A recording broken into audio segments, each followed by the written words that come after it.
I deserve half your business. My name is Colin. I am 33 years old, and I run a tech consulting firm in Boise, Idaho. At least, that is what my wife believed for the past 3 years. The woman sitting across from me in our living room was not the person I married. Somewhere between year 2 and year 5, Catherine became someone else, someone who tracked my hours, questioned every dinner meeting, and made spreadsheets of our joint accounts while keeping her own salary mysteriously private. I first noticed the shift during a conversation about expanding my client base. She nodded along, smiled, asked all the right questions, but her eyes were doing math. I could see it. She was already calculating what she could take if things went south. That was 18 months ago. Since then, I paid attention. I watched her befriend Mallory, a divorce attorney who specialized in asset division. I noticed how Catherine started asking about my business structure, my revenue projections, my partnerships. She framed it as supportive interest. I knew better. 3 months ago, she stopped pretending. The warmth disappeared. Conversations became transactional. She moved into the guest room, citing my late work hours. I did not argue. I needed time to think. Last week, she filed for divorce. I was not surprised. What surprised me was the paperwork. She was not just asking for alimony. She was claiming ownership of half my company, citing her emotional and logistical support during its formation. Mallory had done her homework. The documents were thorough, aggressive, and designed to corner me. Catherine believed she had me trapped. She thought I would panic, negotiate, maybe offer her a third just to avoid a long legal battle. She thought I was the same man who used to apologize when she got upset over nothing. The man who bent over backward to keep the peace. She was wrong. I sat in my office that night, looking at the divorce filing, and I did not feel anger. I felt clarity. For the first time in years, I knew exactly what I needed to do. Catherine wanted half of something valuable. She wanted to punish me for whatever story she had built in her head about our marriage. She wanted to walk away with money she did not earn, from a business she never understood. But here is the thing about assumptions. They only work when the other person plays along. I picked up my phone, scrolled through my contacts, and called an old friend who specialized in corporate law. When he answered, I said 6 words that would change everything. I need your help with something. I met Catherine 7 years ago at a networking event in Seattle. I was 26, working as a freelance consultant, trying to build something that felt like mine. She was 28, confident, articulate, working in marketing for a mid-sized firm. She laughed at my jokes, challenged my ideas, and made me feel like I had found someone who actually got it. We married 2 years later. For a while, it worked. She supported my decision to go fully independent, to build my own client roster. She helped me design my website, proofread my proposals, and celebrated every new contract. I thought we were building a life together, but looking back now, I could see the cracks. She never liked that I worked from home. She said it blurred boundaries, made me unavailable. I thought she meant emotionally. I did not realize she meant financially. When I landed my biggest client, a manufacturing company that needed a complete systems overhaul, she was thrilled. Not because I had worked hard, because the retainer was 6 figures. That was when the questions started. How much are you billing? What is your profit margin? Do you have a business partner? Who owns the intellectual property? I answered every question. I had nothing to hide. But the tone shifted. She was not my wife asking about my day. She was someone gathering information. Her friendship with Mallory started shortly after. They met at a yoga class. Within 2 months, they were having lunch twice a week. I thought it was nice that Catherine had a close friend. I did not think about what they might be discussing. Then came the small, calculated changes. Catherine started contributing less to household expenses. She claimed her company was cutting bonuses, restructuring departments. I picked up the slack without complaint. I figured marriage meant covering for each other when things got tight. She also started taking pictures, random photos of my workspace, my laptop screen, receipts from business dinners. She said she was documenting our life. I thought it was odd but harmless. I was an idiot. The warning signs were everywhere. I just refused to see them because seeing them meant accepting that my marriage was not what I thought it was. It meant admitting that the woman I loved had turned our relationship into a long-term investment strategy. 3 weeks before she filed for divorce, I overheard her on the phone with Mallory. She was in the backyard, laughing. I caught one sentence through the window. "He has no idea what is coming." That was the moment I stopped hoping things would get better. That was the moment I started planning. The divorce hearing was scheduled for a Tuesday morning. Catherine showed up dressed like she was closing a corporate deal. Navy suit, heels, hair pulled back. Mallory was beside her, carrying a leather briefcase that probably cost more than my first car. They looked confident, prepared. I wore jeans and a button-down shirt. The judge, a woman in her 50s named Elaine, reviewed the filings without expression. Catherine sat straight, hands folded on the table. She did not look at me. She did not have to. This was her show. Mallory stood and began her opening statement. She painted a picture of a supportive spouse who sacrificed her own career growth to help me build a business. She claimed Catherine had provided logistical support, marketing insights, and emotional labor that directly contributed to my success. She argued that Catherine deserved compensation for her investment in our partnership. It was a compelling narrative, if you ignored the fact that none of it was true. When Mallory finished, the judge turned to me. "Mr. Collin, do you have representation?" "I do, Your Honor. He should be here any moment." Catherine glanced at Mallory. A flicker of confusion crossed her face. I had told her I was not hiring a lawyer. I had told her I wanted to settle this quickly, without drama. She believed me because she thought I was still the man who avoided conflict. The door opened.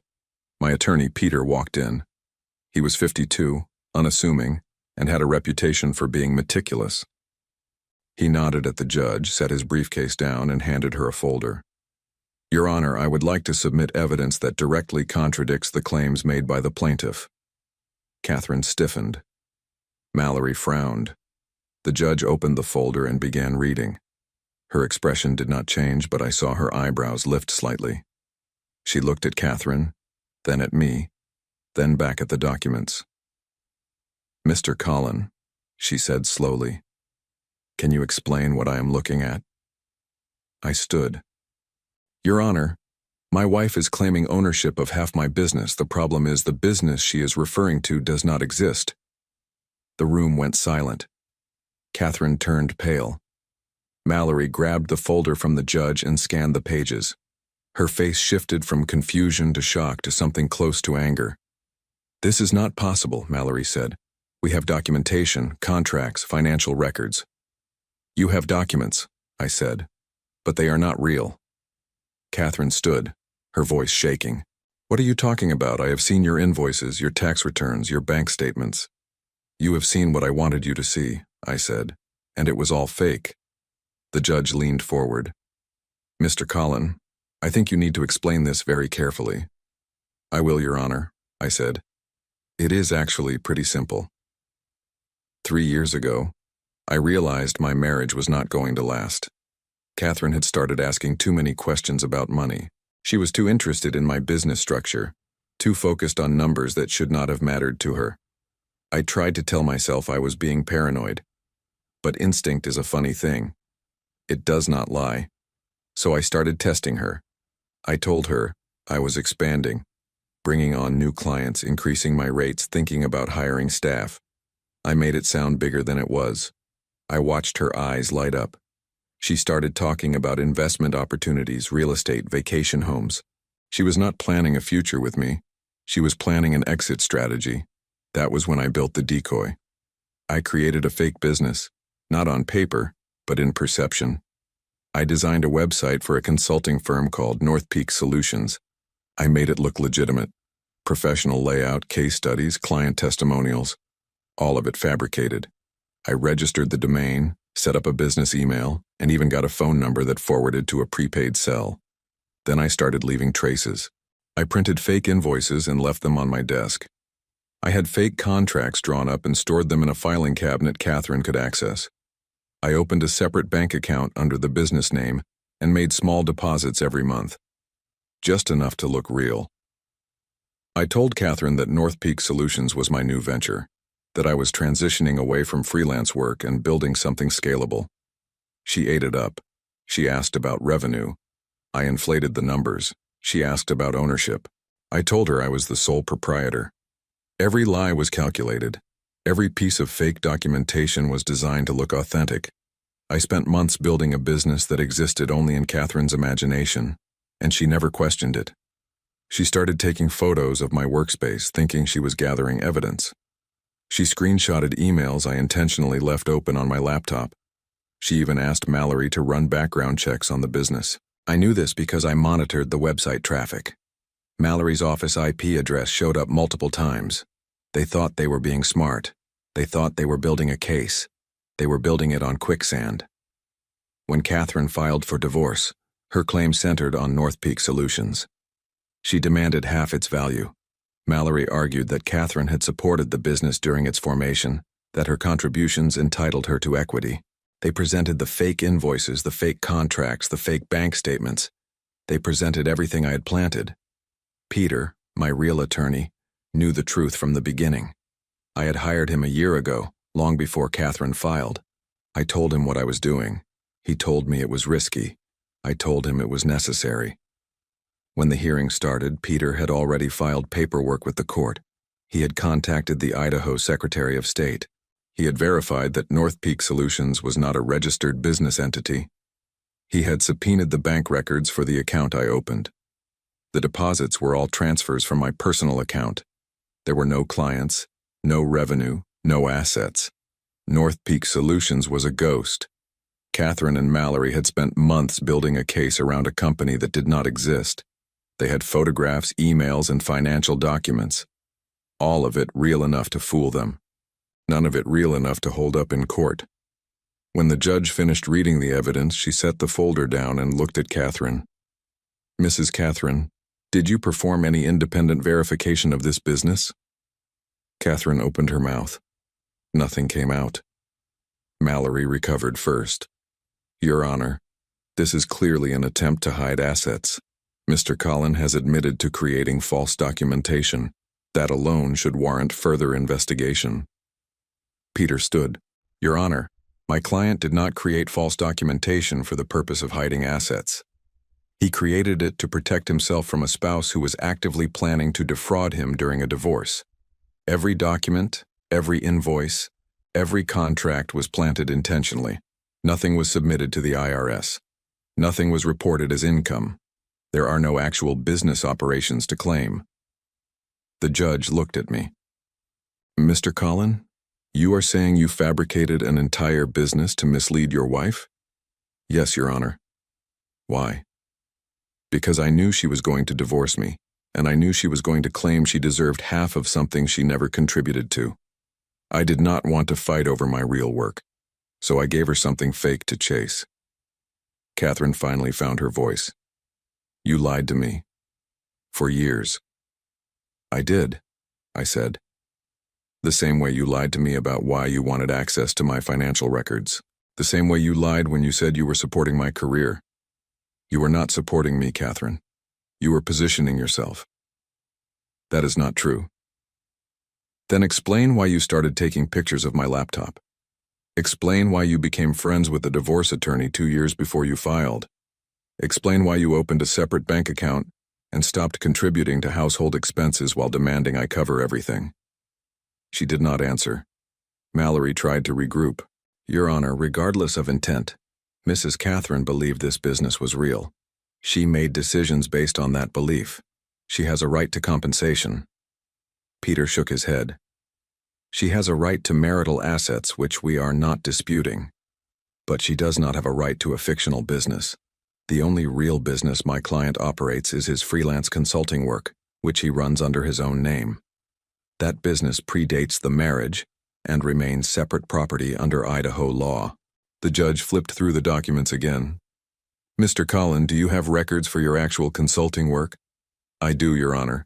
Tax returns, client contracts, invoices, all properly documented, all separate from anything my wife had access to."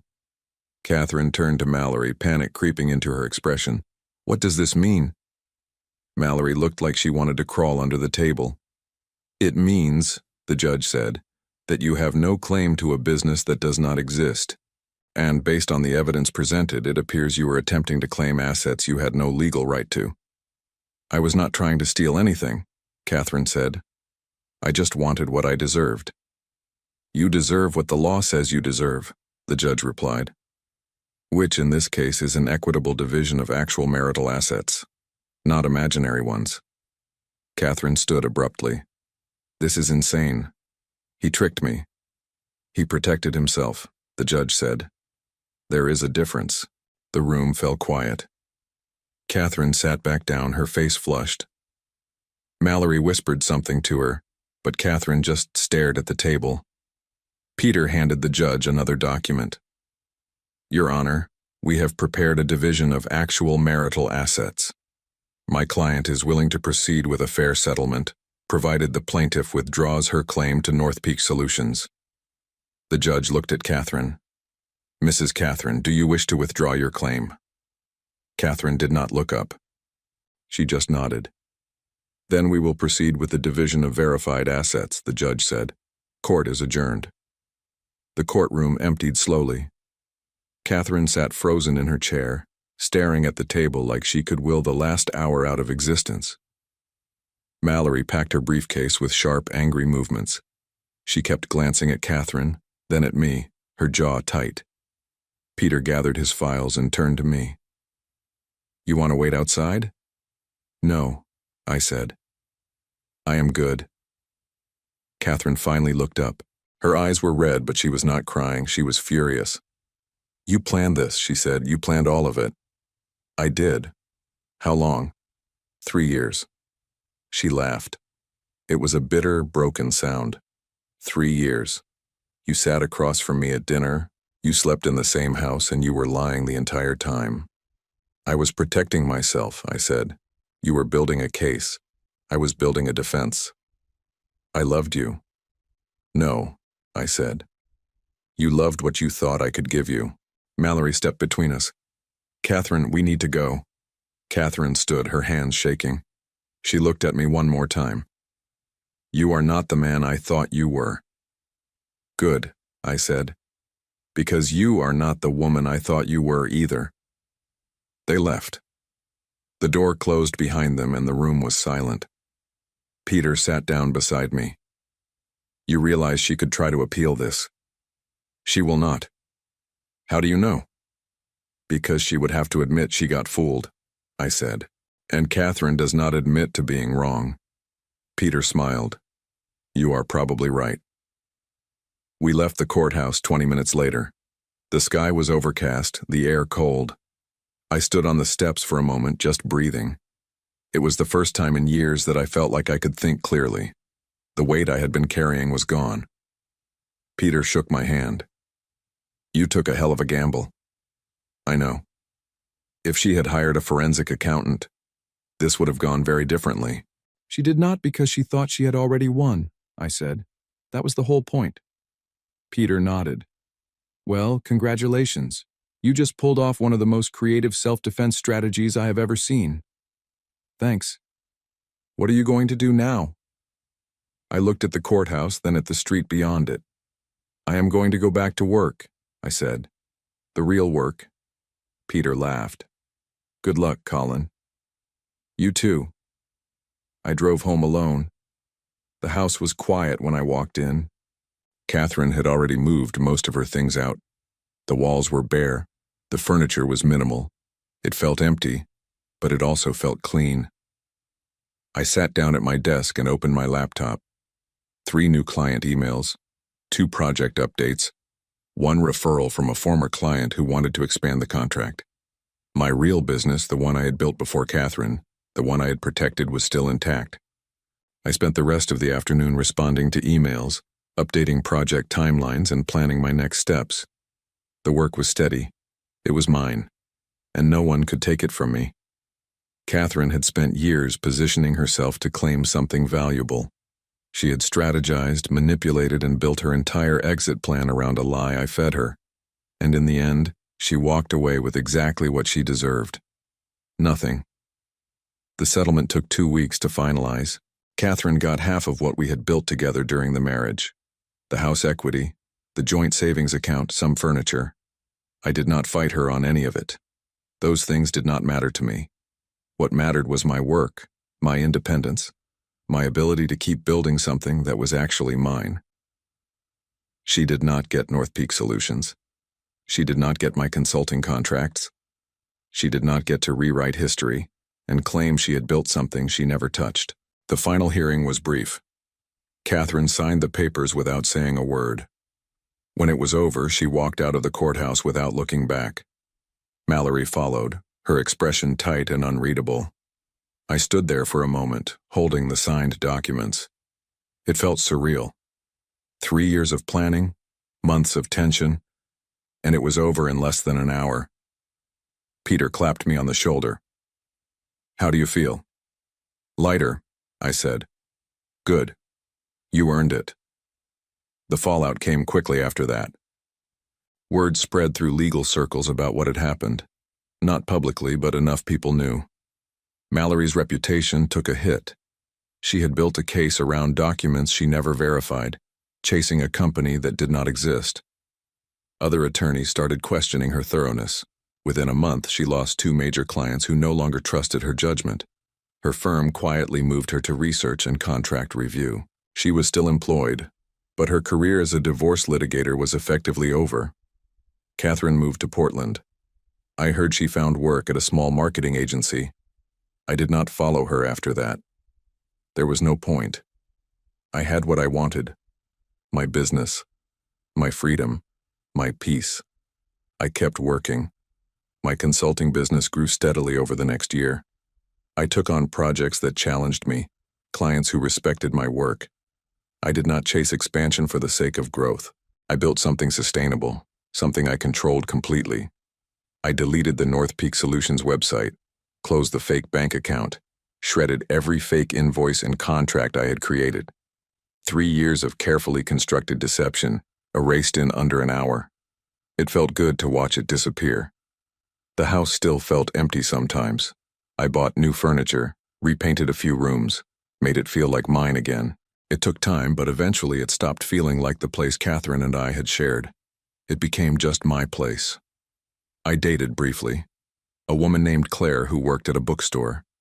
It did not last long, not because of her, but because I was not ready. I was still learning to trust again, still rebuilding the part of me that believed someone could care without an agenda. But I was getting there. One evening, I got a call from my old friend Lucas. He was in town for work and wanted to grab dinner. We met at a small restaurant downtown. "You look good," he said. "Better than the last time I saw you." "I feel better. Catherine still talks about you sometimes." "I figured she would. She tells people you manipulated her, that you were dishonest."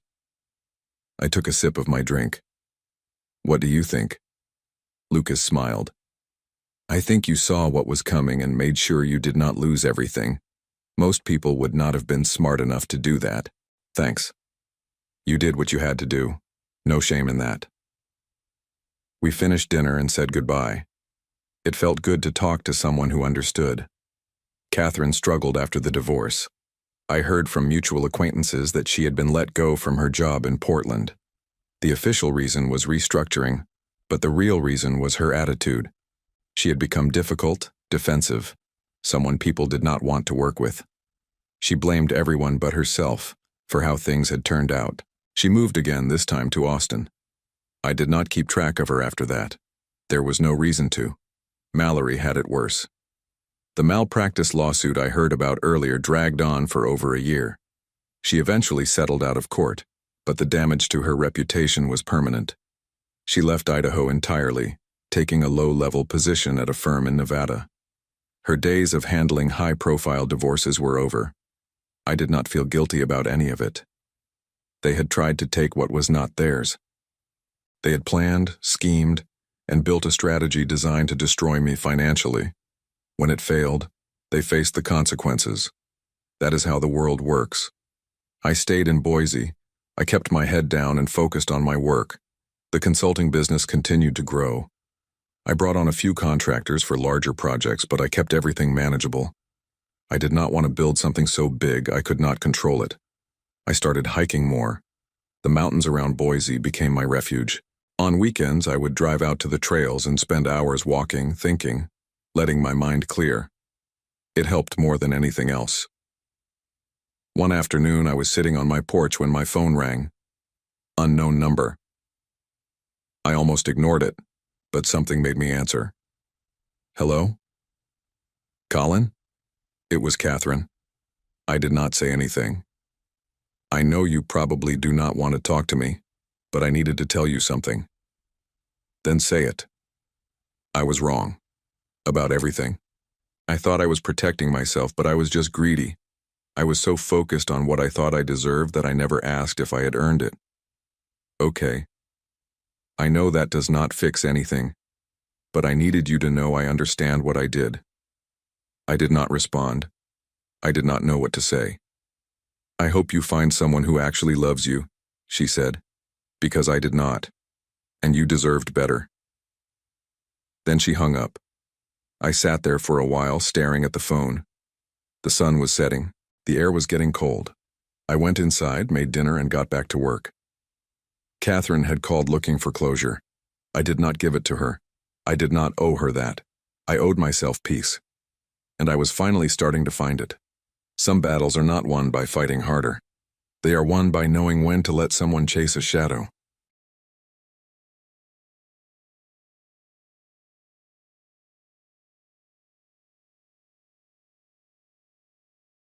I found the box on a Tuesday night, shoved behind a row of filing cabinets on the third floor. My name is Elliot. I am 27 years old, and I clean office buildings in Spokane, Washington. I work the night shift at Driftshade Limited, a mid-sized accounting firm that treats janitors like furniture. Most nights I moved through those halls invisible, wiping down desks and emptying trash bins while the fluorescent lights hummed overhead. The work paid my rent and kept me fed. That was enough.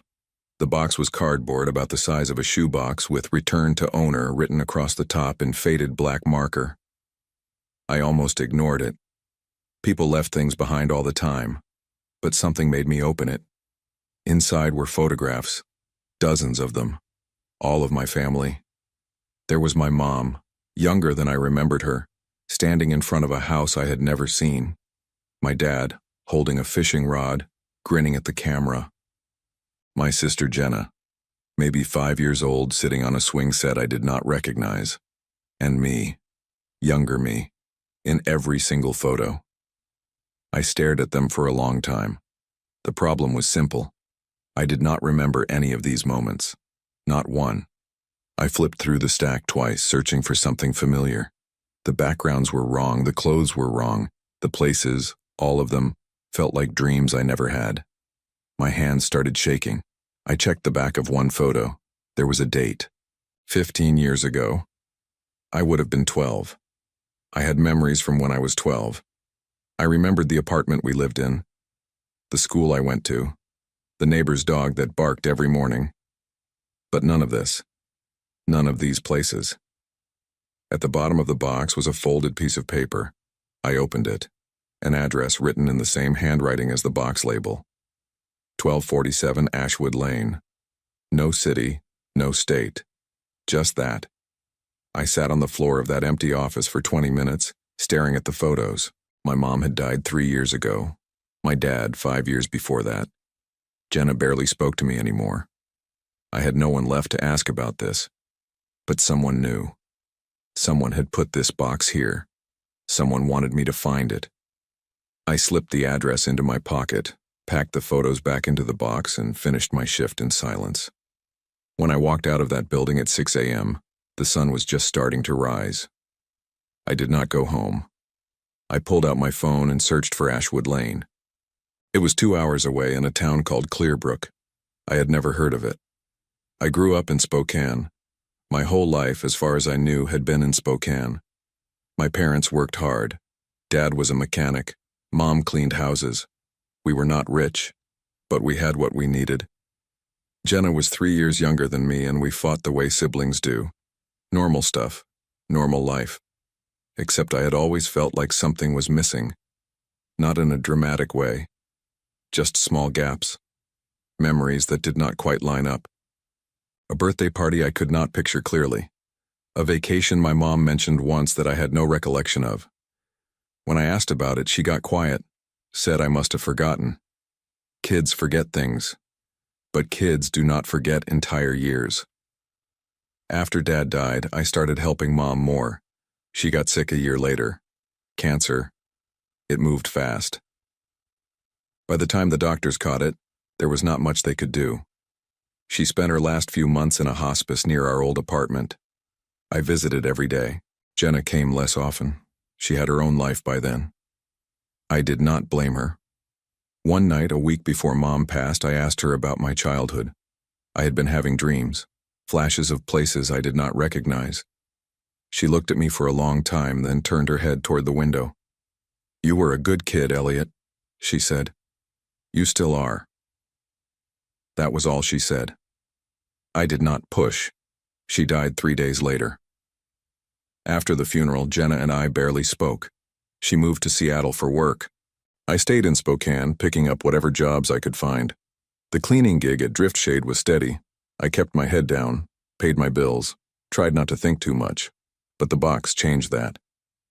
I drove to Clearbrook the next day. The town was small. One main street, a few shops, a diner that looked like it had not changed since the 80s. I found Ashwood Lane on the edge of town. The houses were older, spaced far apart, with long driveways and overgrown lawns. Number 1247 was at the end of the road. A single-story house with chipped paint and a sagging porch. There was a mailbox at the end of the driveway with the name Walter painted on the side. No last name. Just Walter. I sat in my car for 10 minutes, staring at the house.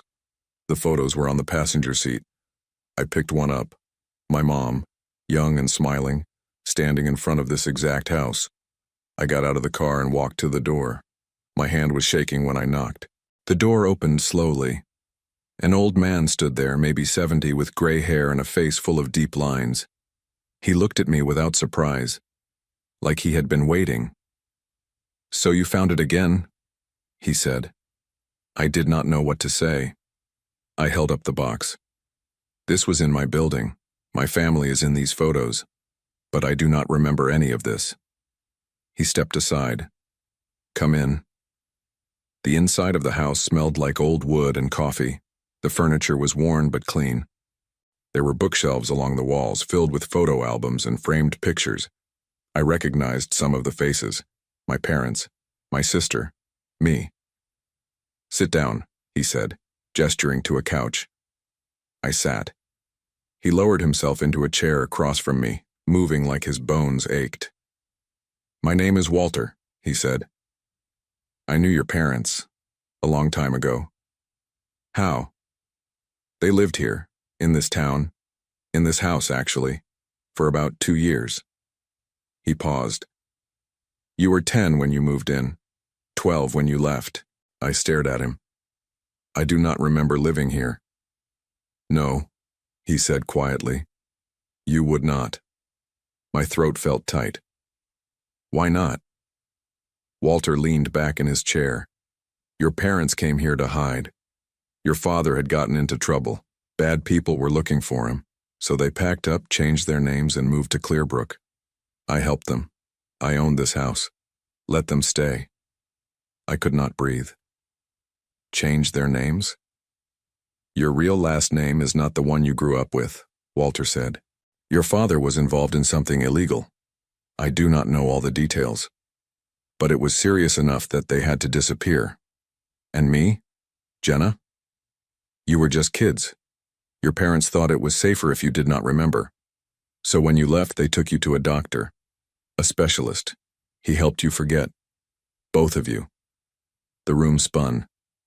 "That is not possible." "It is," Walter said. "Memory suppression. It is rare, expensive, but it works. They did it to protect you." I stood up, pacing. Why would they do that? Why not just tell me? "Because if you remembered and someone found you, you might have said something. Kids talk. Your parents could not risk it." I stopped moving. Then why do I have these photos now? Walter looked down at his hands. Because I wanted you to know. Your parents are gone. The people they were running from are gone too. You deserve the truth. Why now? Because you are old enough to handle it, he said. And because I am dying, I wanted to give this back to you before I went. I sat back down, the weight of it pressing into my chest.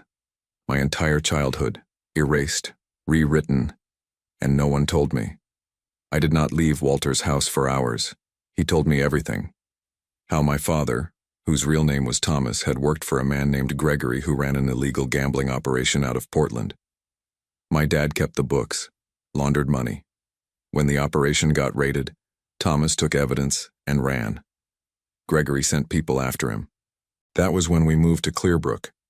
Walter had been a friend of my grandfather. When my dad called him desperate, Walter agreed to help. We lived in that house for 2 years. I went to school under a fake name, made friends, had a life I could not remember now. But Gregory's people were getting closer. So my parents made the call. They took Jenna and me to a private clinic in Canada. The doctor there specialized in trauma cases. He used a combination of therapy and medication to suppress specific memories. It took months. When it was done, we moved back to Spokane under new identities. My parents told us we had always lived there. We believed them. Jenna does not remember either? I asked. Walter shook his head. She was 7. Easier to make her forget. You were older. It took longer. Does she know now? I do not think so. I only sent the box to you. I looked at the photos spread out on the coffee table. Why me? Because you were always asking questions, Walter said. Even as a kid, you wanted to know things. Your parents worried about that. I thought you deserved answers. I stayed quiet for a long time. Then I asked, what happened to Gregory? He went to prison, died there about 10 years ago. And my dad? The evidence he took? Burned it. Once Gregory was arrested, your father destroyed everything. Thought it would keep you safer. I picked up one of the photos, me, standing next to a red bike in front of Walter's house. I had no memory of that bike. No memory of being that kid. I need to talk to Jenna, I said. Walter nodded. Be careful. She might not want to know. I left Clearbrook that afternoon. The drive back to Spokane felt longer than it should have. My mind was racing. I called Jenna 3 times. She did not pick up. I left a message. We need to talk. It is about Mom and Dad. Call me back. She called 2 days later. What do you want, Elliot? I found something, photos from when we were kids I need to show you. I do not have time for this. Jenna, please. She sighed. Fine. I will be in Spokane next week. We can meet then. The week dragged. I kept going to work, cleaning the same floors, emptying the same trash. But everything felt different. I kept thinking about the kid in those photos, the one who rode that red bike, who played in that yard, who had a whole life I did not remember. When Jenna finally showed up, we met at a coffee shop near my apartment. She looked tired, older than I remembered. We sat down, and I slid the box across the table. What is this? She asked. Open it. She did. Her face changed as she looked through the photos. Confusion first, then something else. Fear, maybe. Where did you get these? She whispered. An old man in Clearbrook. He knew Mom and Dad. He said we lived there. For 2 years. When we were kids. Jenna put the photos down. I do not remember this. Neither do I. That is the point. I told Jenna everything Walter had told me. She listened without interrupting. When I finished, she pushed the photos back toward me. This does not make sense, she said. Mom and Dad would not do that. He had proof. He showed me documents, birth certificates with different names, school records from Clearbrook. Then why do not I remember? Because they made us forget. Jenna stood up. I need to go. Jenna, wait.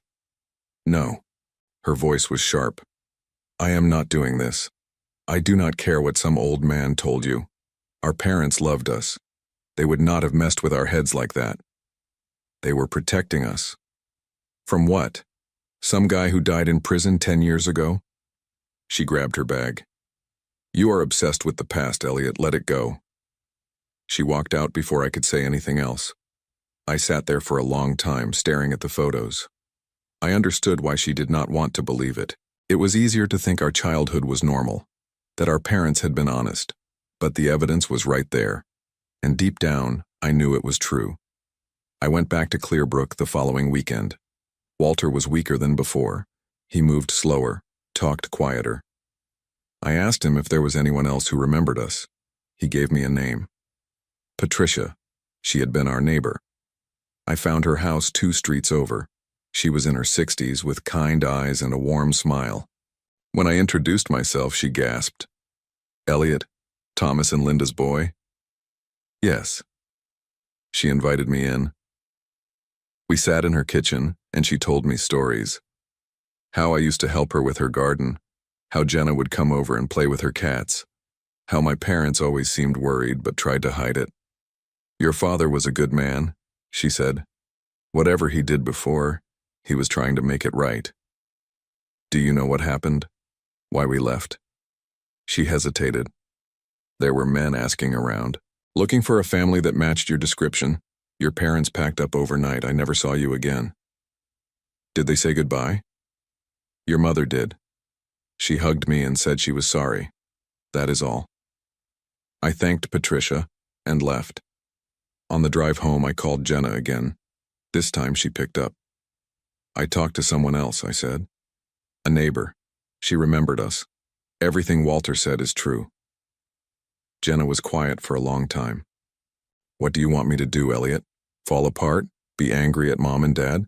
They are dead. It does not matter anymore. It matters to me. Why? What does knowing change? I did not have an answer for that. We hung up without saying goodbye. Over the next few weeks, I kept digging. I found the clinic in Canada where we had been treated. They would not give me our records, but they confirmed that a family matching our description had been patients there. I found old news articles about Gregory's arrest.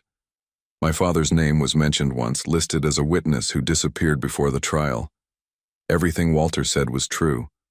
My parents had erased part of my life, and no matter how hard I tried, I could not get it back. But I could find out why, and I could make sure no one else had to live with that kind of lie. I decided to confront the clinic. It took me 2 months to save enough money for the trip to Canada. I drove up on a Friday morning, crossing the border with a folder full of documents Walter had given me. The clinic was in a small town outside Vancouver, tucked into a quiet neighborhood that looked more like a suburban home than a medical facility. The receptionist was polite but firm. We cannot release patient records without proper authorization. I am the patient, I said. I just want to know what was done to me. You would need to file a formal request, and even then there are privacy laws. I leaned against the counter. My parents brought me here when I was 12. They paid someone to erase my memories. I need to know how. I need to know if it can be undone. Her expression softened. I will see what I can do. Wait here. She disappeared into a back room. I stood there for 20 minutes, staring at the pale green walls and outdated magazines. When she came back, there was a man with her. Mid-50s, graying hair, wearing a white coat. He introduced himself as Dr. Ian. You are looking for information about a procedure done years ago? He asked. Yes. My name is Elliot. I was a patient here. My sister, too. He gestured toward a small office. We sat down, and I explained everything. He listened carefully, his face unreadable. What you are describing sounds like memory reconsolidation therapy, he said. It was used occasionally in extreme trauma cases. The goal was to help patients suppress specific traumatic memories without affecting their overall cognitive function. Can it be reversed? He hesitated. In theory, yes. But it is complicated. Memories do not just disappear, they get buried. Retrieving them requires intensive therapy, and even then there is no guarantee. I want to try. It could take years, and it might not work. I do not care. Dr. Ian studied me for a moment. Then he nodded. I will need to verify your identity and get some baseline assessments, but if you are serious, we can start the process. I left the clinic with an appointment scheduled for 3 weeks later. On the drive back, I called Jenna. She did not answer. I left a message. I found a way to get the memories back. If you want to do this with me, let me know. She never called back. The therapy started in early spring. I drove to Canada every other weekend. The sessions were exhausting. Dr. Ian used a combination of hypnosis, guided visualization, and medication to help me access the buried memories. At first, nothing happened. Then, slowly, fragments started coming back. I remembered the red bike, the feeling of riding it down Walter's driveway. I remembered Patricia's garden, the smell of tomatoes and dirt. I remembered a birthday party, Jenna laughing, my mom baking a cake. But I also remembered the fear, the way my parents would look out the window at night, the way my dad would tense up whenever a car drove past, the way my mom held me a little too tight when she said goodbye in the mornings. They had been terrified, and they had done what they thought was best. By summer, I had most of it back. Not everything. Some pieces were still missing, but enough to understand what had happened. Enough to know who I had been. I finished therapy in August. Dr. Ian said I had made remarkable progress. The memories were not perfect, but they were there. I could remember Clearbrook now. I could remember the house, the school, the friends I had made. I also remembered the night we left.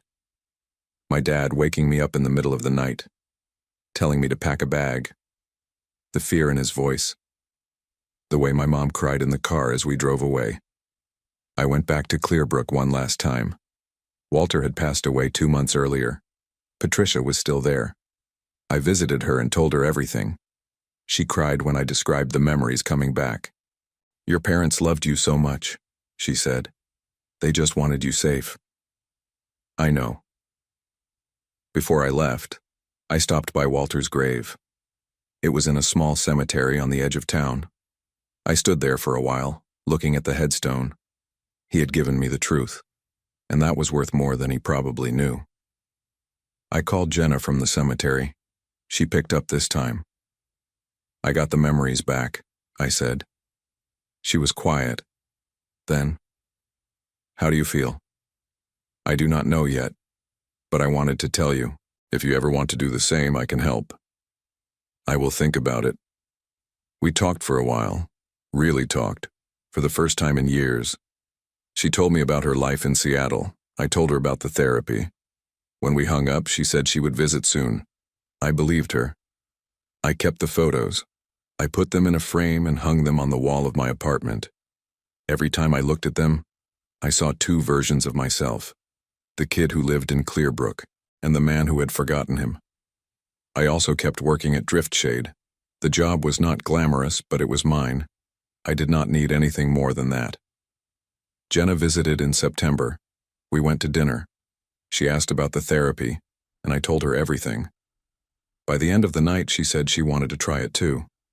I gave her Dr. Ian's contact information. 6 months later, she called me. I remember the bike, she said. The red one. I remember you teaching me how to ride it. I smiled. You were terrible at it. I was not. We laughed. It felt good. Walter's house was sold after he died. The new owners turned it into a bed and breakfast. I visited once. They had kept most of the original structure. I walked through the rooms, remembering. It did not hurt as much as I thought it would. Patricia sent me letters sometimes. She told me about the town, about the people we used to know. I wrote back. It felt like closing a circle. I never found out exactly what my father had done. The details were lost with Gregory and the others involved. But I understood why he ran, why he did what he did. He had been trying to protect us, and in his own way, He had. I still clean floors at night. I still live in the same apartment. But I am not the same person I was when I found that box. I know who I am now. And that makes all the difference. The clinic that performed the memory suppression procedures eventually faced scrutiny after my case. Dr. Ian reported the unethical practices that had occurred years before under previous management. The doctor who had performed the procedure on Jenna and me had long since retired, but the clinic was forced to change its protocols and offer restitution to former patients. Gregory's surviving associates, those who had terrorized my family all those years ago, had either died or ended up in prison themselves. The ones still alive lived in obscurity, their crimes catching up to them in one way or another. Justice came slowly, but it came. As for me, I learned that some truths are worth the pain of finding them.